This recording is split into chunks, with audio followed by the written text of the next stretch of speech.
তুমি যদি চাও যে মানুষ তোমাকে সম্মান করুক, শ্রদ্ধা করুক, গুরুত্ব দিক, ভালোবাসুক, তাহলে নিজেকে সুন্দর করাটা প্রয়োজন।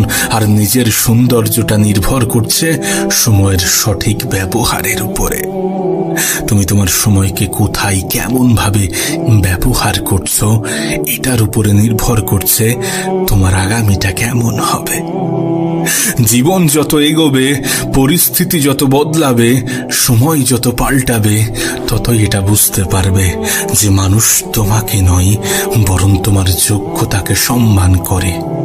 মানুষ তোমাকে নয়, বরং তোমার অবস্থানকে ভালোবাসে।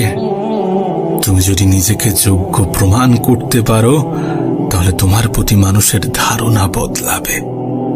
আমি জানি না তুমি তোমার সময়কে কোথায় ব্যবহার করো, কাদের মধ্যে ব্যবহার করো। আমি জানি না তুমি তোমার সময়কে কতটা গুরুত্ব দিয়ে থাকো, কিন্তু একবার নিজেকে প্রশ্ন করে দেখো যে তুমি যেটা করছো সেটা কি সঠিক।